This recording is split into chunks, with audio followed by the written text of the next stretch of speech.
안녕하세요. 오늘도 사연 살롱을 찾아주셔서 감사합니다. 평생 남의 머리 다듬어주고 살아온 50대 김부순이라고 해요. 제가 다른 사람 아름답게 해주는 미용사지만 하도 바쁘게 살아 제 외모는 관리하지 못하고 살고 있었어요.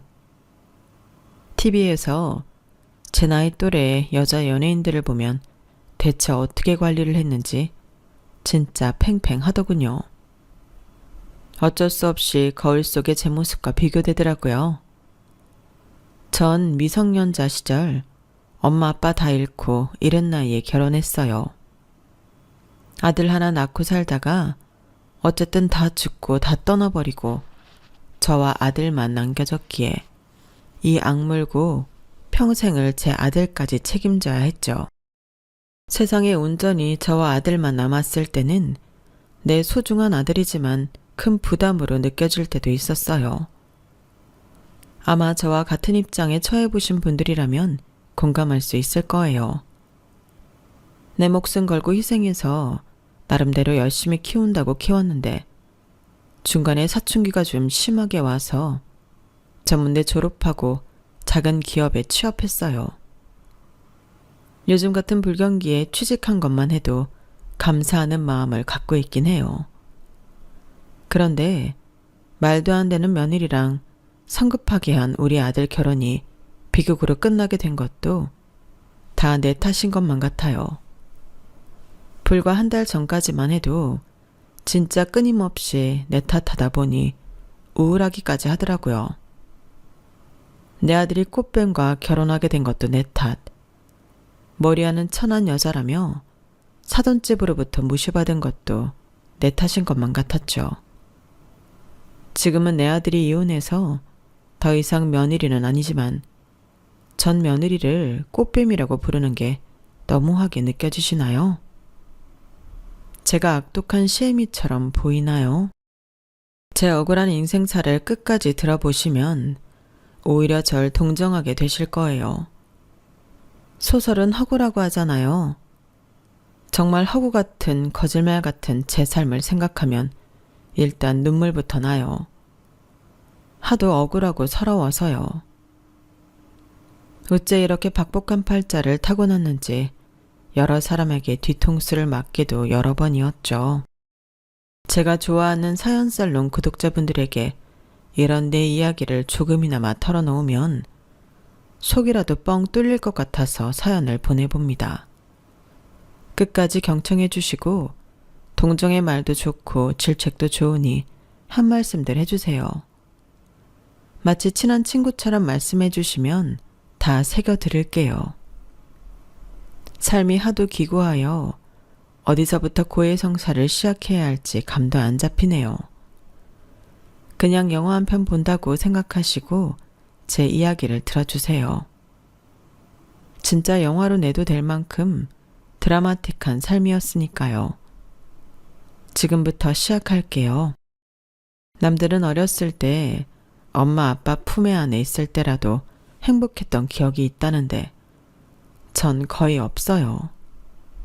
늘 불안했던 엄마 아빠의 전쟁을 일렬에서 관람해야 했죠. 내 아들도 이혼했지만 요즘 사람들은 좀 안 맞는 것 같으면 바로 이혼하잖아요. 부모 사이가 무지 안 좋으면 아이를 위해서라도 차라리 빨리 이혼해버리는 게 나은 것 같기도 해요. 그런데 저희 아빠는 엄마를 절대 놔주지 않았어요. 엄마가 유일하게 돈 나오는 창구였거든요. 도박하고 유흥 즐기려면 돈이 있어야 하니 엄마와 절 포로로 잡고 있다가 한 번씩 집에 들어와서 깽판 부리고 돈 다 뺏어갔어요. 폭군이 따로 없었죠. 당연히 엄마는 최후의 저항, 최후의 발악을 해야 했죠. 돈 뺏어가려거든 그냥 저 가져가든가. 왜 집안의 살림살이를 다 때려 부수는 건데? 이 집 살림 중에서 당신 벌어온 돈으로 산 건 젓가락 하나도 없어. 다 우리 부순이랑 내가 시장 가서 손이 부르트도록 야채 다듬어서 판 돈이란 말이야. 당신이 가족을 위해 그런 희생 한 번 한 적 있어? 당신은 아빠 자격도 없는 사람이야. 이 화상아, 차라리 나가서 되져버려. 이 세상에서 없어지는 게 우릴 도와주는 거라고. 그럴 때면 어김없이 아빠는 엄마에게 손찌검까지 해댔어요. 저도 바락바락 대들었다간 아빠한테 맞게 일쑤였죠. 지금도 아주 가끔 꿈에 나타나는 엄마는 너무 불쌍한 몰골을 하고 있어요.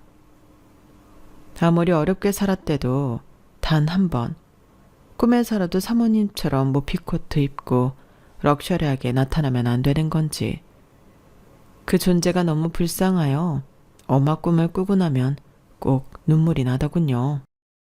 우리 모녀는 해가 잘 안 드는 지하 단칸방에 살았어요. 이렇게 말하면 반지하인 줄 아시는 분도 계시겠지만 반지하 아니고 완전 지하였어요. 햇볕이라도 좀 쬐려 하면 밖으로 나와야 했죠. 그 지하방은 사람 사는 주거형이 아니고 집 놓는 창고방인데, 우리 형편에는 옥탑방이나 반지하방도 비쌌거든요. 콧구멍에 바깥바람이라도 좀 넣으려면 지상으로 나가는 계단에 얼굴을 내밀고 있었어요. 그러다 가끔 우유와 요구르트를 배달하는 또래 남자아이를 만나곤 했죠.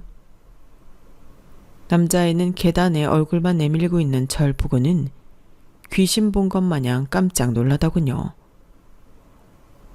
깜짝이야. 난 뭐 산짐승이라도 내려온 줄 알았네. 너 거기서 왜 그러고 있는 거야? 전 호들갑 떨며 화들짝 놀라는 그 남자아이가 너무 웃겨서 까르르 웃어버렸죠. 그냥 우리 집이 너무 지하라 햇볕이라도 좀 쐬려고 했지. 안 그러면 드라큘라 될 것 같아서 말이야. 넌 굉장히 부지런하구나. 아까 새벽에도 본 것 같은데 또 배달하러 다니나 보네? 지금은 수금하러 다니는 거야. 우유만 잔뜩 시켜 먹고 돈 잘 안 주는 아줌마들이 많아서 말이야. 어차피 돈 없어서 학교도 못 다니는데 최대한 돈이라도 많이 벌어야 하니까. 암 못 보는 우리 엄마 내가 챙기려면 부지런히 움직여야지. 아무리 어려워도 건강한 엄마가 있는, 울타리가 있는 저와 비교되면서 그 남자아이가 참 대단해 보였어요. 저와 비슷한 미성년자인 것 같은데 눈먼 엄마까지 보필하며 살고 있다니. 그런데 저도 신선한 요구르트 한번 먹어보고 싶은 마음에 그 남자아이가 품에 안고 있던 판촉용 요구르트에 시선이 갔어요. 너 이 요구르트 먹고 싶구나? 이거 너 다 먹어. 혹시 유통기한 임박한 것도 괜찮으면 내가 매일 요구르트 하나씩 갖다 줄까? 유통기한이고 뭐고 요구르트를 먹어본 지가 너무 오래돼서 상한 요구르트도 한 입 먹고 싶은 심정이었어요. 말없이 고개를 끄덕였어요. 그날 이후로 그 아이와 시간 약속을 정한 뒤 요구르트를 받았어요. 요구르트며 우유를 배달받아 본 일이 없으니 그렇게 시간 약속을 정해서 따로 만나서 받아야 하는 줄로만 알고 있었어요. 그 남자아이의 이름은 성민국이었고 저보다 1살 오빠였어요. 계속 반말 찍찍하다가 오빠라는 사실을 알고 오빠라고 꼬박꼬박 불렀어요. 나한테 일용할 양식을 주는 사람이었으니까 최대한 친절하게 대했죠. 그런데 오빠, 유통기한 임박한 제품 준다더니 지금까지 준 것들 보면 넉넉하던데 기한이? 이 바보야. 그걸 1년이 지난 지금에서야 눈치챘어? 당연히 제일 신선한 요구르트로 너에게 바치는 거지. 뭐? 그거 비싸잖아. 매일 1개씩 오빠가 사다 주는 거면 한 달에 꽤 비쌌을 텐데. 그냥 상하지만 않으면 난 아무거나 잘 먹는데 왜 그랬어?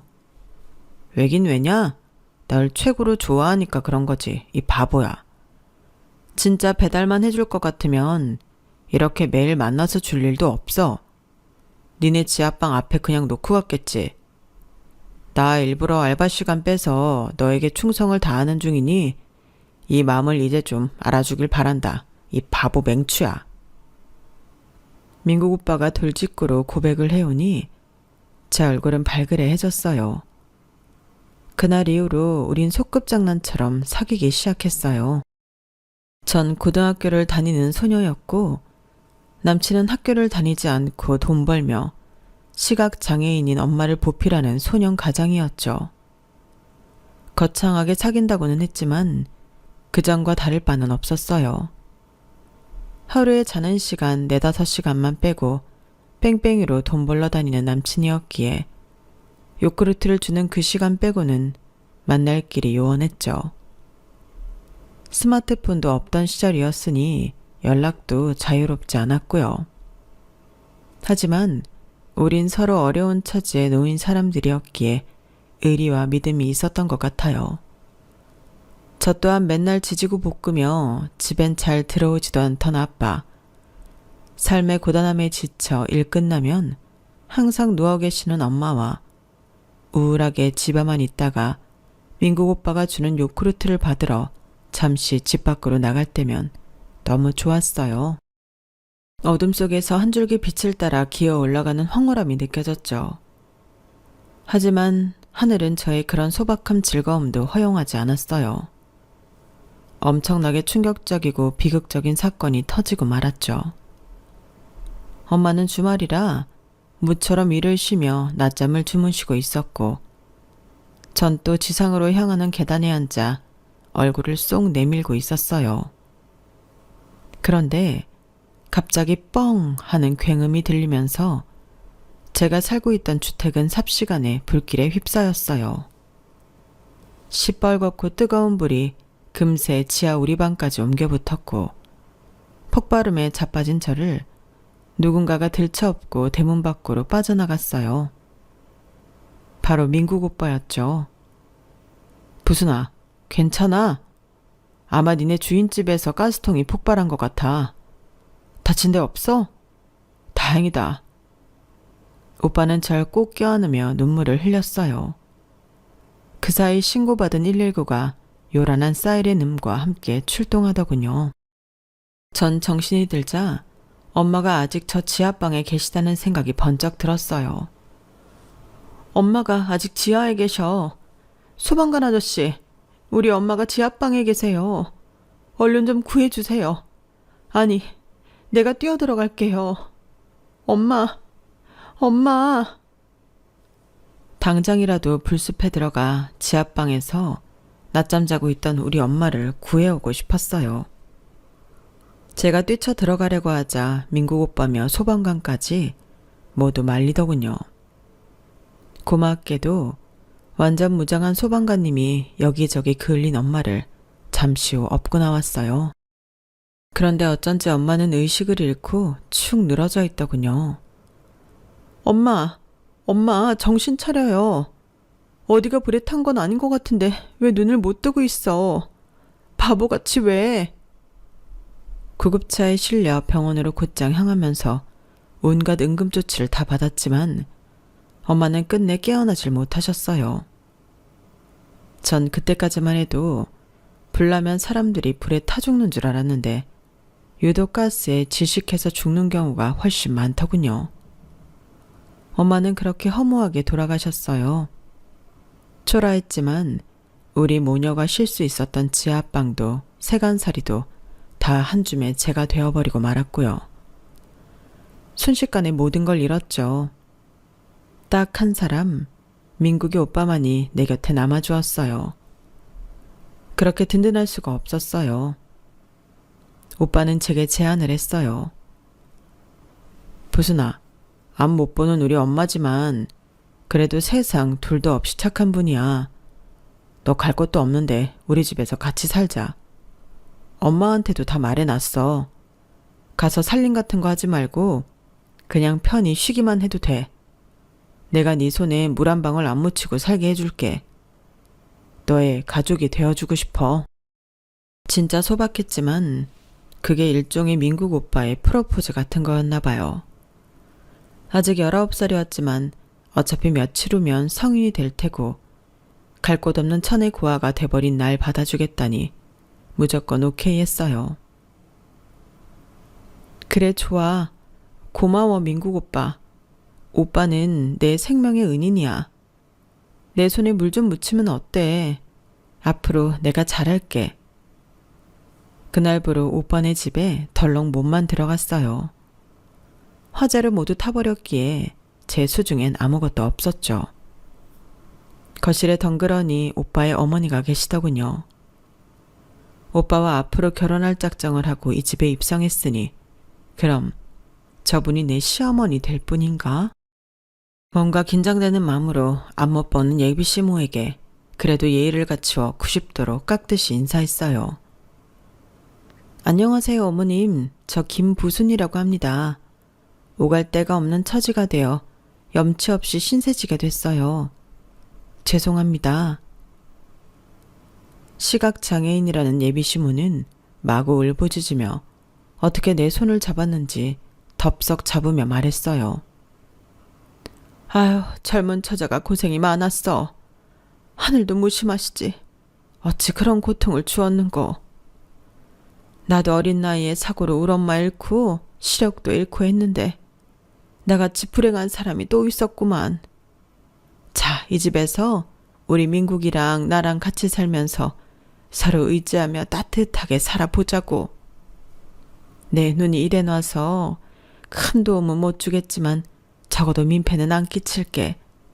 앞으로 날 엄마라고 여기고 기대도 좋아. 알겠지? 전 예비시모의 품에 안겨 엉엉 울었어요. 잠깐 사이에 닥쳐온 모든 불행에 대한 억울함과 공포, 불안 모든 감정이 물밀듯이 밀려오더군요. 악의 구렁텅이 같던 환경 속에서 예비시모의 품은 정말 내 엄마의 품처럼 따뜻했어요.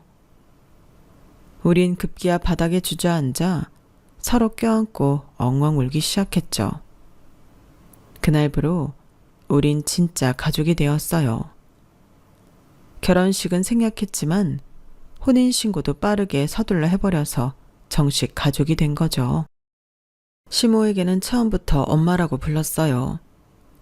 절 손에 물 한 방울 안 묻히고 살게 해주겠다던 남편의 프로포즈를 시모도 아는지 진짜 제게 아무것도 하지 말고 그저 편히 쉬라고만 하더군요. 시모와 남편의 융숭한 대접에 황송할 따름이었죠. 아마 제가 아기를 빨리 갖게 돼서 더더욱 그랬나 봐요. 얘 부순아, 가만히만 누워 있어라. 너 또 설거지하려고 그러니? 아서라. 내가 누는 이래놔도 이 집 살림 하나부터 열까지 다 해온 사람이라 익숙하다. 애까지 가진 몸이 그냥 쉬어야지. 괜히 잘못되면 큰일이다. 아우 엄마, 제가 할게요. 어떻게 며느리 된 몸으로 공주처럼 가만히 누워있겠어요? 더 이상 좀이 쑤셔서 누워있지도 못하겠네요. 젊은 제가 움직여야죠.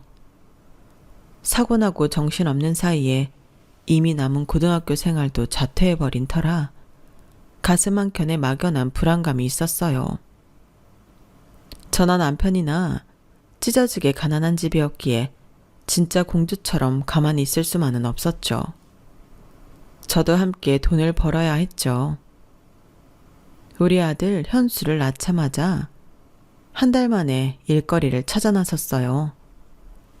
제가 손재주는 있었기에 미용사가 되고자 아침에는 미용 기술 학원을 좀 다녔고 오후부터 동네 미용실에서 시다발이 생활을 했죠. 정말 하루 종일 무릎이 아프도록 서 있고 움직여야 했어요. 아기 낳은 지 얼마 안 돼서 그런지 뼈마디가 다 시리고 아팠는데도 빨리 돈 벌기 위해 이 악물고 참았죠. 피덩이 같은 아기를 안 못 보는 시모에게 맡기고 아주 살짝 불안하기도 했지만 다 기우였어요. 역시나 야무진 시모는 저한테 엄마처럼 대해줬듯이 우리 아들도 마치 엄마처럼 사랑과 정성으로 키워줬죠. 그런 시모를 생각하면 미용 일을 하다가도 콧날이 시큰해지면서 눈물이 났어요. 제가 정 많은 남편과 시모와 함께 살면서 크게 배운 게 바로 그때그때의 고마움을 표현하면서 사는 거예요. 어찌 보면 쑥스러울 수도 있는 표현들을 하면서 포옹도 하고 손도 잡고 스킨십 하다 보니 남편과 시모에 대한 사랑이 더욱 깊어졌던 것 같아요. 엄마, 진짜 고마워요. 우리 현수가 엄마 덕분에 너무 잘 크고 있네요. 엄마가 최고예요. 너무너무 사랑해요, 우리 엄마. 아휴, 밖에서 하루 종일 서 있는 네가 고생하지. 나야 집에서 팽팽 노는데 아기라도 봐야지. 내가 아픔 못 보지만 분명 우리 손주 현수는 진짜 잘생겼을 거야. 그렇지? 업고 시장만 나가봐도 상인들이 난리라니깐. 애기 잘생겼다고 말야. 지혜미 닮아서 그런가 보다. 그렇게 꿈같은 3년이 흐르고 어김없이 우리 가족에게 짙은 그림자가 드리워지고 말았네요. 휴, 이럴 땐 우리 친정엄마가 가스 폭발 사고로 돌아가셨을 때보다 더 큰 충격이었어요. 아기가 새돌이 되어 축하해주기 위해 오랜만에 꽃가옷 한 벌 입히고 싶었어요. 우리 집이 시장 근처에 있었는데 창밖을 내다보면 길 건너 시장이 한눈에 다 보이는 곳이었죠. 전 집에서 아기 생일상 차리기 바빴으니 남편 보고 아동복 집에 가서 옷 한 벌 사오라고 했어요. 사이즈가 없어서 미리 주문을 해놓은 상태였거든요. 야, 자기가 웬일이야? 진짜 큰맘 먹었네. 우리 현수 새 옷 사준 적 거의 없잖아. 얼른 가서 사갖고 올게. 우리 현수 진짜 좋아하겠네. 저와 시모는 3살짜리 우리 현수 생일상 차리기에 여념이 없었고 선물을 픽업해올 남편만 기다리고 있었어요. 그런데 갑자기 밖에서 끼익 하고 뭔가 소름 끼치는 소리가 들리더군요. 본능적으로 불길한 예감에 창밖 도로를 봤어요. 시장까지 가는 길에 있던 아주 좁은 도로였어요. 몇 발자국 뛰어가면 건널 수 있는 곳이었죠. 그런데 거길 미처 다 건너지 못한 채 누군가가 차에 치여 쓰러져 있더군요. 그런데 자세히 보니 남편의 노란 셔츠가 눈에 띄더군요. 현수 아빠, 안 돼. 엄마, 제가 나갔다 올게요. 지금 현수 아빠가 차에 치인 것 같아요. 빨리 가볼게요. 시모도 놀라긴 마찬가지였지만 눈이 안 보이니 서둘러 나갈 수도 없는 노릇이었죠. 집에서 발만 동동 구르고 있었어요. 아휴, 내 아들 안 돼. 착한 내 아들이 웬 사고가 났단 말이냐. 신이시여, 제발 우리 아들 많이 안 다치게 해주세요. 시모의 발행과는 다르게 남편은 뺑소니 차량에 치여 붕 떴다가 머리부터 떨어지는 바람에 뇌출혈로 그 자리에서 사망하고 말았어요. 겉으로 보기에 피도 거의 안 나는 것 같고 그냥 잠자는 것 같았는데 죽었다니 믿을 수가 없었죠. 의사 선생님, 안 죽은 사람을 왜 죽었다고 하는 거예요? 내 남편 안 죽었어요. 다시 진료해 주세요, 제발. 하지만 이미 죽어서 남편의 몸은 점차 싸늘하게 식어가더군요. 하늘이 무너지고 땅이 꺼질 것만 같았어요. 자식을 낳고 시모까지 있는 상황에서 남편이 죽어버리니 제가 집안의 가장이 된 거죠. 그런데 하늘도 참 무심하죠. 엎친 데 덮친 격으로 시모가 아들을 잃은 충격으로 중풍이 와버린 거예요. 눈도 제대로 안 보이는 데다가 몸까지 못 쓰게 되니 시모는 하루 종일 누워서 하염없이 눈물만 흘리고 있었죠. 미안하다 부순아. 내가 너한테 침이 돼버렸구나. 날 들쳐업고 깊은 산속에다가 버려버려라. 너랑 우리 손자한테 면목이 없구나. 엄마, 무슨 소리예요? 엄마는 내 시모가 아니라 친정 엄마나 마찬가지예요. 우리 보증금 없는 원룸 월세로 이사 갈 거예요. 여기 보증금이랑 현수 아빠가 그동안 모아놓은 돈으로 허리띠 졸라매면 그래도 몇 년은 버틸 수 있을 것 같아요. 일단 제가 집에서 현수도 키우고 엄마 간병도 다 해드릴게요. 걱정 마시고 잘 먹고 잘 쉬면서 편하게 있으세요. 제가 다 알아서 할게요. 시모는 옅은 미소를 지었어요. 정말 제 진심이었어요. 여태껏 친엄마 이상으로 잘해준 시모에게 무엇이든 해줄 수 있을 것만 같았죠. 물론 직접 간병과 육아, 살림까지 혼자 도맡아 하려니 쉬운 일은 아니었지만 지금껏 시모에게 받은 사랑으로 버틸 수 있었어요. 그렇게 이 약물고 3년을 버텼고 수중에 돈이 다 떨어질 때쯤 시모는 저 세상으로 가시더군요. 솔직히 내 친정엄마가 가스통 폭발 사고로 돌아가실 때보다 더 한스러웠어요. 이제 날 지켜줄 사람은 아무도 없고 내 아들과 나만 세상에 덩그러니 남았다는 사실에 두렵기까지 하더군요. 이미 수중에 돈 한 푼 없었지만 용기 내어 은행 가서 대출을 왕창 받아 아주 조그만 미용실을 차렸어요. 골방에 살림을 놓고 아이를 키우면서 미용실을 운영했죠. 그것이 저와 우리 현수의 소중한 보금자리였어요. 그 후로 한 10년을 경주마처럼 앞만 보고 달렸어요. 아침부터 저녁까지 하루 종일 미용실을 오픈해놓고 손님 한 명이라도 더 받기 위해 고군분투했죠. 그렇게 돈 벌기에 혈안이 돼서 우리 아들 공부를 제대로 못 챙긴 것 같아 지금 와서 조금 후회되긴 하네요. 하지만 그땐 돈이 세상의 전부처럼 느껴졌거든요. 그렇게 이 악물고 열심히 살다 보니 통장에 점차 돈이 쌓였고 내가 살던 동네에 다 쓰러져가는 3층짜리 건물 하나를 대출 끼고 살 수 있었죠. 요즘 건물주 하면 대단하게 보지만 서울도 아니고 별로 잘 살지도 않는 동네에 다 낡은 건물이니 엄청나게 비싸진 않았어요. 하지만 그동안 너무 없이 산 저에게는 큰 자산이었죠. 1층은 제 미용실로 사용하고 2층은 조그만 보습학원에서 월세를 받을 수 있었으며 3층인 세대에는 저와 아들이 함께 살았어요. 내가 학원에서 일하지도 않았는데 2층 학원 원장이 따박따박 월세를 주니 기분이 묘하더군요. 살아생전 처음 느껴보는 기분이었죠.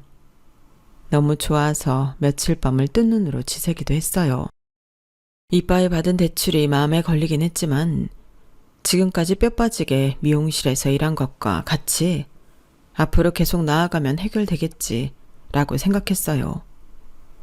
미용실이 조금 확장되다 보니 손님이 좀 더 많아졌어요. 특히 한 남자 손님이 굉장히 깔끔한 성격인지 짧은 머리를 좋아하는 건지 일주일에 한 번씩 들르더군요. 고객님께서는 짧은 스타일을 선호하시나 봐요. 자주 들르시네요. 실은 저 젊은 시절 허리까지 내려오는 장발남이었습니다. 지금도 짧은 머리를 선호하진 않아요. 그럼에도 불구하고 일주일에 한 번씩 오는 건 다 이유가 있어서겠죠. 남자 손님들은 말 많이 거는 걸 안 좋아하기에 그 이유가 뭔지에 대해 캐묻지 않았어요. 제가 더 이상 묻지 않자 그 손님은 스스로 주절주절 자기 이야기를 털어놓더군요. 제가 상추하고 남자아이 혼자 키우고 있는 사람입니다. 나이도 중년에 접어들어서 그동안 연애세포가 다 죽은 줄로만 알고 있었는데 미용실 원장님 처음 뵙고 가슴이 두근거려서 이발 받는 내내 혼났습니다. 네? 절 보고 가슴이 두근거리셨다고요? 왜죠? 괜히 나 혼자 곡해하기 싫어서 다시금 물어봤어요.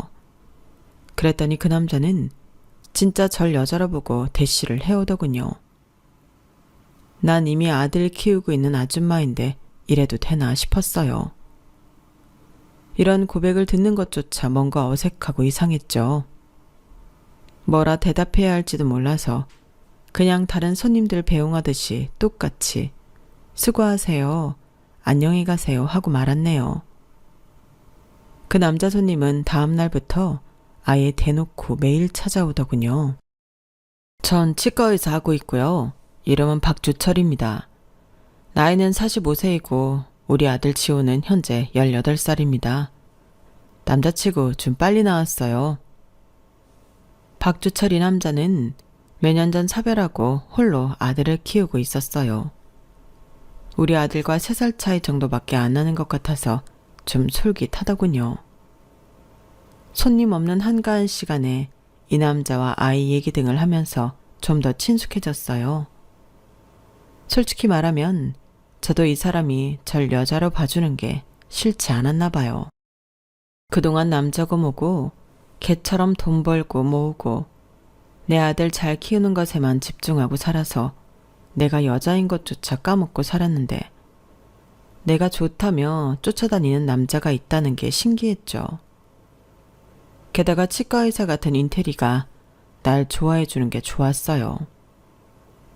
고등학교도 제대로 졸업하지 못해서 가방끈 짧은 내게 엘리트 남편이 생긴다면 어떨까 하는 상상도 해보았죠. 그도 그럴 것이 그는 처음부터 재혼을 빨리 했으면 좋겠다는 신호를 보냈어요. 이 건물 부순 씨 거라고 했죠? 저도 지방이긴 하지만 고향 땅에 건물 여러 채 갖고 있어요. 다만 얽매이는 게 싫고 지방으로 내려가기 싫어서 그곳에 개업하지 않고 페이닥터로 전전하고 있긴 하죠. 우리가 재혼을 한다면 서로에게 큰 이득이 될 거예요. 우리 아이들도 둘 다 아들이고 3살 차이밖에 안 나니까 우리 서로 진짜 형제처럼 잘 지낼 거고요. 우리 아들 지호 진짜 착하고 진국이거든요. 또 무엇보다 부순 씨가 아직 30대이니 재혼해서 우리만의 아기를 낳을 수도 있지 않을까요? 부순 씨 닮은 딸 나오면 너무 예쁘겠네요. 프로포즈 같은 그의 멘트를 들으니 내가 마치 아가씨라도 되는 양 얼굴이 빨개지더라고요. 모든 면에서 믿음직스러웠고 만나면 만날수록 그의 매력에 흠뻑 빠졌어요. 그렇게 우린 빠르게 재혼식을 올리고 살림을 합치게 되었어요. 그가 아들과 함께 살고 있다던 서울의 오피스텔을 처분하고 내 건물 우리 집에서 나름 신혼생활을 시작하게 되었죠. 그의 재산은 모두 고향 집과 건물들에 묶여 있다기에 그런 줄로만 알았죠. 치과 의사로 일하고 있다는 그는 본인 생활비는 당연히 본인이 벌어서 썼기에 돈 문제는 크게 없었어요. 재혼 초반까진 말이죠. 어쩌면 돈 문제보다 더 큰 문제가 팡팡 터져서 돈이건 뭐건 신경 쓸 겨를이 없었는지도 모르겠네요. 우리 아들 현수가 남편의 아들인 지호에 의해 조종당하며 몇몇 비행을 저질렀다는 게 밝혀진 후 충격에 빠졌어요. 어느 날 현수가 제게 넌지시 고백하더군요. 엄마, 지호 형이랑 같이 안 살면 안 될까? 어? 그게 무슨 말이야, 현수야? 지호 형이랑 싸웠어? 엄마, 지호 형이 나보고 물건 안 훔쳐오면 때린다고 겁줘서 슈퍼 가서 몇 개 훔쳐왔어. 나 도둑놈 된 거야, 엄마? 그동안 지호의 쎄한 눈빛과 제 말은 귀등으로도 안 들으며 대꾸조차 안 하던 불손한 태도가 떠올랐어요. 내 아들에게 물건을 훔치게 만들다니. 머리 끝까지 화가 나서 일단 남편에게 사실대로 다 말했어요. 그런데 역시나 팔은 안으로 굽더군요. 뭐야? 당신 아들이 도둑놈인 걸 내 아들 보고 뒤집어 씌우는 거야 지금? 당신 남의 아들이라고 너무하는 거 아냐? 애를 뭐 그따구로 키운 거야? 남 탓만 오지네 진짜. 그 말을 듣는 순간 아직 혼인신고 안 한 게 다행이라고 생각했어요. 더 이상 싸움하기도 싫어서 그 후로 일주일 냉정기간을 가졌어요. 우리 아들과 함께 물건 훔쳤다던 마트 가서 사죄하고 몇 배로 배상해드렸어요. 지호와 우리 아들을 철저히 격리시키고 지호에게 강한 어조로 주의를 줬죠. 지호 너 현수한테 다시 한 번만 물건 훔치라는 등 이상한 행동 시키면 바로 경찰에 연락할 거야. 알았어? 남편 아들인 지호는 역시나 제 말에 대꾸조차 안 했어요. 남편은 일주일 후 갑자기 태도를 부드럽게 바꾸더니 레스토랑을 예약했다며 단둘이 데이트하자더군요. 단시간 내에 재혼을 결심하긴 했지만 그래도 좋은 사람이라 생각해서 합가한 것이니 저도 서로 화해할 생각으로 응했어요. 그런데 남편은 대뜸 돈 얘기를 꺼내더군요. 자기야, 이제 나도 내 치과를 개업하고 싶어. 그래야 자기도 초대하고 현수 충치 치료도 잘해주지. 그동안은 원장 눈치 보느라 내가 일하던 치과로 부르지도 못했잖아. 지금 내 고향에 있는 땅이랑 건물들이 공실이 뻥뻥 나버려서 월세가 안 나오는 지경이야. 여러모로 돈이 좀 부족하니 자기가 협조 좀 해주면 안 될까? 지금까지 당신 미용실 하면서 돈 얼마나 모아놨어? 아참, 우리 내일 당장 혼인신고도 하자. 우리가 아직 법적으로 단단히 묶인 부부가 아니다 보니 이런 사단이 나는 것 같아. 그까짓 혼인신고 얼른 해치워버리자고. 어? 남편 죽을 때까지의 동반자라고 생각했기에 혼인신고를 조만간 해야겠다고 염두에 두고 있긴 했어요. 돈에 관해선 남편이 치과 개업한다는데 조금 보태줘야 한다고 여기고 있었죠. 다음날 밝고 여느 때처럼 미용실에서 일하고 있는데 경찰이 찾아왔어요. 경찰을 보는 순간 혹시 마트에서 우리 아들이 훔친 것 때문에 우리 아들 잡으러 온 건 아닌지 덜컥 겁이 나더군요. 박주철 씨 동거인 되십니까? 사기죄로 신고 들어와서 왔습니다. 이곳에서 함께 사시는 거죠? 혼인신고는 안 하신 것 같은데요. 네, 제 남편 맞아요. 재혼한 사이예요. 오늘 혼인신고하려고 했는데 사기죄라뇨? 누가 사기죄라는 거죠? 본인이 전문직이라고 거짓말하진 않던가요? 남녀를 불문하고 벌써 당한 사람들이 한둘이 아닙니다. 어쩔 땐 변호사라고 속이고 어쩔 땐 의사, 한의사, 교수 등등 전문직 사칭해서 잘해주다가 뒤통수 치고 돈 빼가는 게 그놈 수법이죠. 혹시 돈 뺏길 건 없으신지요? 내 남편은 치과 의사라며 항변했지만 경찰들은 비웃었어요. 전형적인 남편 수법이라면서 말이죠. 너무 혼란스럽더군요. 그런데 남편은 경찰이 들이닥친 사실을 어찌 알았는지 당장 그날부터 연락 두절해 집에도 안 들어왔어요. 남편의 아들인 지호마저 며칠 후에 짐을 싹 싸서 사라졌더군요. 신기한 건 본인 아빠 물건까지 알뜰하게 챙겨서 말이죠. 전 이상한 맘에 건물 CCTV를 살펴봤어요. 그래도 남편 놈이 지 아들이라고 본인 물건까지 다 챙겨서 아들 데리고 택시 타고 어디론가 가더군요. 제가 잠깐 외출한 사이 말이죠. 그 다음부턴 경찰 몫이라 생각해서 남편이 찍힌 CCTV를 넘겼어요. 그 후로 그들의 소식은 듣지 못했네요. 돈도 뺏긴 거 없고 혼인신고도 안 한 상태였으며 저한테 큰 피해는 없었지만 기분이 더러웠어요. 무엇보다 잠시나마 아빠라고 여기고 살아야 했던 내 아들에게 미안하고 또 면목 없었죠. 저와 아들은 또다시 둘만 남게 되었어요. 몇 년 뒤 고등학교를 졸업한 아들은 서울에 있는 전문대에 합격하게 되고 그 근처 원룸을 얻어 독립하게 되었어요. 그 후로 중소기업에 취직이 되어 진짜 돈을 벌게 되었다며 기뻐하더군요. 전 아들이 서울 4년제에 합격하지 못한 것과 대기업이 아닌 중소기업에 취직한 것이 내 탓인 것만 같았어요. 내가 돈 버는 것에만 혈안이 되어 우리 아들을 잘 못 챙긴 것 같아 미안했죠. 그렇게 우리 아들은 30대가 되었고 전 50대에 접어들었어요. 갱년기에 몸도 힘들고 마음도 힘들어서 더욱더 일에만 매달렸어요. 어제가 오늘 같고 오늘이 내일 같이 늘 똑같은 일상을 지내고 있는데 아들이 불쑥 어떤 여자와 함께 미용실을 찾더군요. 아들이 데려온 아가씨는 검은 스타킹을 신고 똥구멍 겨우 가릴 만한 미니스커트에 한 20cm는 돼 보이는 힐을 신고 빨간 입술을 칠한 채로 왔더군요.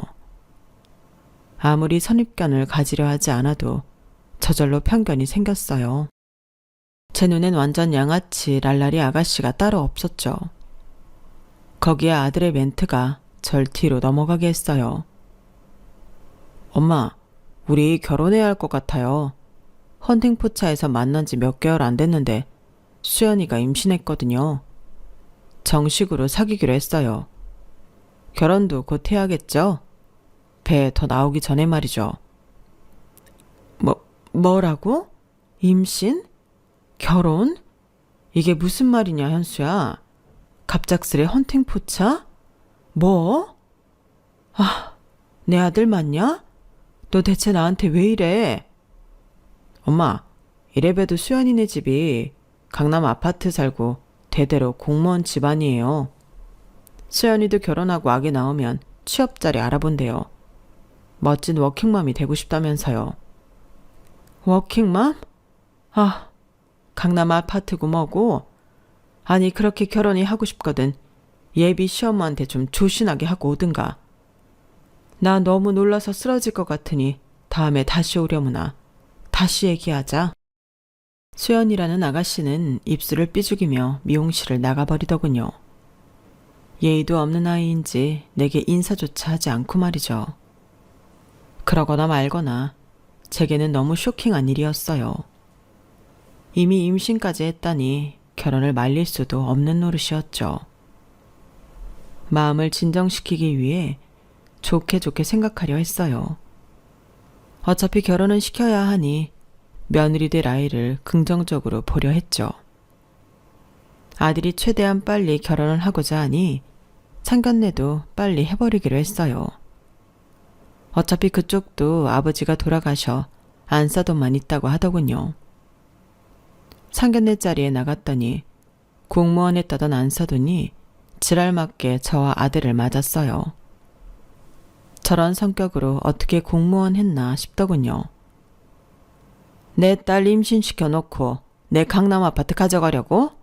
하, 대기업 다니는 것도 아니고 집에 돈이 엄청 많은 것도 아니래매. 우리 집안은 대대로 펜대 굴리며 살아온 똑똑한 집안이라고. 호래미가 미용실에서 키웠다고? 옛날로 치면 남의 머리나 만지는 천한 직업인데 그래도 건물 하나 있다고 하니 애들 결혼하면 그거나 부부 공동명의로 해줘요. 대뜸 천한 직업이라니 건물을 내놓으라는 게 어이없더군요. 저도 세게 나가야겠다고 생각했어요. 아니 초면에 사돈 말투가 기분 나쁘네요. 제가 도둑질하면서 살아온 것도 아니고 그쪽이나 저나 여자 혼자 아이 키우면서 산 거나 마찬가지인데 꼭 그런 식으로 매도해야겠습니까? 우리 아들 강남 아파트 안 줘도 되니 내 건물도 뺏을 생각 마세요. 결혼하면 지들끼리 알아서 살겠죠 뭐. 그렇게 서로 으르렁거리며 상견례를 마쳤어요. 딱 한 가지. 며느리가 우리 아들의 아이를 임신했다는 것 때문에 결혼시키려는 거지. 그것만 아니면 100번, 1000번 반대하고 싶은 마음이 굴뚝 같았어요. 저런 여자와 사돈을 맺는다는 것과 날라리 같은 여자애를 며느리로 맞는다는 것이 죽기보다 싫었어요. 하지만 자식 새끼 이기는 부모 없다고 아들의 뜻대로 서둘러 결혼을 시켰고 내 집 근처에 신혼집 전세를 얻어줬어요.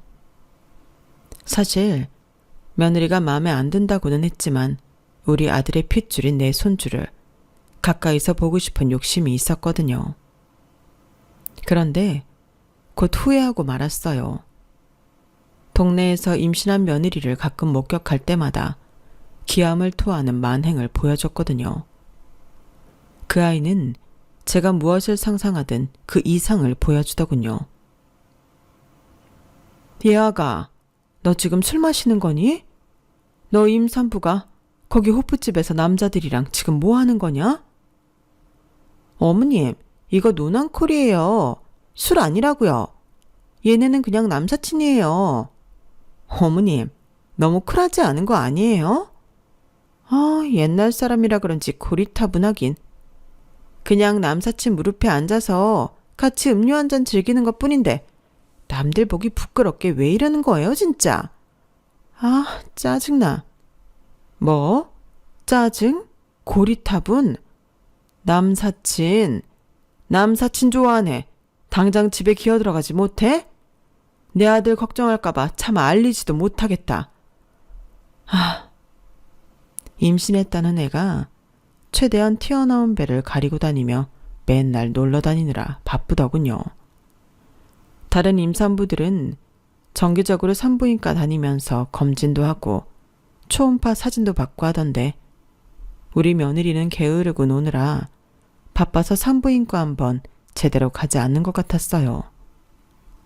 그래도 겉보기에 배는 점점 불러오니 임신인 건 확실한 것 같아서 더 이상 잔소리는 하지 않았어요. 가끔 애들 신혼집에 방문한 사돈과 마주칠 때가 있었는데 한 몇 분 서서 대화를 하기만 해도 서로 부딪혔어요. 그 옆에는 공무원이 뭐 그리 대단한 직업이라고 미용사인 제 직업을 비하하기 바빴거든요. 우리 딸 아기 낳으면 남들 기름진 머리 만지고 독한 파마약 만진 그 손으로 우리 손주 안을 생각 꿈에도 하지 말아요. 불결하게. 뭐요? 불결하다고요? 공무원 시계나 했다는 분이 단어 선택 한번 싸구려 같네요. 피차간의 사돈이면 어려운 관계인데 예의를 갖추고 대화 좀 합시다, 우리. 이윽고 며느리의 출산날이 다가오고 갑자기 진통이 왔다는 소식에 저와 사돈, 우리 아들까지 모두 산부인과에 총집합했죠. 밖에서 초조하게 기다리고 있는데 드디어 으앙하고 우렁찬 아기 울음소리가 들렸어요. 모두들 분만실 문만 바라보고 있는데 간호사가 뭔가 불안정한 눈빛으로 우리에게 물어보더군요. 아기는 건강합니다. 그런데 혹시 애기 아버지가... 저와 안사돈 무엇보다 우리 아들의 눈은 휘둥그레졌죠. 네? 그게 무슨 소린가요? 제가 아기 아빠예요. 간호사는 난처한 표정으로 분만실로 다시 돌아가서는 아기를 데리고 나왔어요. 아기의 얼굴과 머리카락을 확인하고는 안사돈은 개거품을 물고 쓰러졌어요. 저와 아들도 너무 놀라서 말을 잇지 못했죠. 뭐야? 간호사님, 아기 바뀐 거 아닌가요? 왜 아기 얼굴색이 까매요? 머리카락도 너무 곱슬이고 이거 뭔가 잘못된 것 같은데요. 죄송합니다. 사모분과 직접 얘기 나누시는 게 좋을 것 같아요. 죄송해요. 간호사가 딱히 죄송할 일은 없었는데 연신 죄송하다면서 자리를 피했어요. 우리 모두 금방이라도 폭발할 것 같았거든요. 이미 안사돈은 거의 실신하여 병원 바닥에 주저앉아버렸고 아들은 분만실로 들어가 산모인 며느리에게 따졌어요. 이게 어떻게 된 거야? 내 자식이라며 어느 놈이랑 굴러먹다가 어느 놈 자식을 가진 거야? 애 아빠가 대체 누구야? 내가 미쳤지. 이 날라리 꽃뱀 같은 이라고. 당장 헤어져. 저까지 방금 아기 낳은 며느리에게 한껏 퍼붓고 싶었지만 꾹 참고 아들을 데리고 나왔어요. 바로 집으로 돌아와 아들과 함께 며느리의 짐을 싸기 시작했어요. 그리고는 트럭 기사를 불러 강남 아파트인지 머시기인지에 산다는 사돈집으로 며느리의 짐들을 붙여버렸죠. 그렇게 우리 아들의 결혼은 채 1년도 안 되어 장렬히 막을 내렸어요. 무슨 인터넷 찌라시에서만 보던 일이 내 아들과 저한테 들이닥칠 줄은 꿈에도 몰랐죠. 모든 게 끝난 뒤 전 아들과 함께 부둥켜 안고 엉엉 울었네요. 그렇게 한참을 울고 식당으로 국밥 먹으러 갔어요. 한국 사람은 밥심이라고 국밥 든든하게 먹으며 아들과 다시금 잘 살아보자고 다짐했죠. 고맙게도 아들 또한 힘을 내겠다고 했어요. 엄마, 우리가 언젠 가족이 있었나? 내가 기억하는 우리 가족은 늘 엄마와 나 둘뿐이었어. 그리고 돈도 없이 찢어지게 가난했던 우리가 이 정도 살게 된 건 다 엄마 덕분이에요. 엄마 진짜 감사해요. 날 낳아준 것도 잘 키워준 것도 감사해요. 죄송하단 말 안 할게요. 대신 다시금 열심히 살아볼게요. 지금 중소기업에서 경력 쌓아서 대기업으로 이직도 시도해보고 또 나중에 정말 착한 여자랑 결혼해서 행복한 가정 꾸리고 잘 살 테니 걱정 마세요. 엄마, 나 믿죠? 그럼 현수야 믿고 말고 내가 우리 아들 안 믿으면 세상 누굴 믿겠니? 내일의 태양이 다시 또 새롭게 뜨는 법이다. 과거 다 잊고 새 출발하자꾸나. 긍정적으로 생각해줘서 고맙다 내 아들. 그렇게 다시금 새로운 하루하루를 맞이하고 있네요. 바쁘다는 핑계로 연락도 잘 안 하던 아들은 매일 밤낮으로 제게 전화도 자주 해줍니다. 그것만으로 만족해요. 착하고 성실한 우리 아들, 언젠간 좋은 처자 만나서 다시금 예쁜 가정 꾸릴 수 있을 거라고 믿어 의심치 않습니다. 제가 아들의 행복을 빌며 지금까지 읽어주신 여러분들의 행복도 꼭 빌게요. 우리 모두 아프지 말고 건강하게 재미있게 이 세상 살아보자고요. 너무 스트레스 받지 말고 가볍게 말이죠. 경청해주신 모든 분들 정말 감사합니다. 여러분, 사연 댓글에 응원과 현명한 조언 부탁드려요. 좋아요와 구독은 저에게 큰 힘이 됩니다. 오늘도 좋은 일 가득하세요.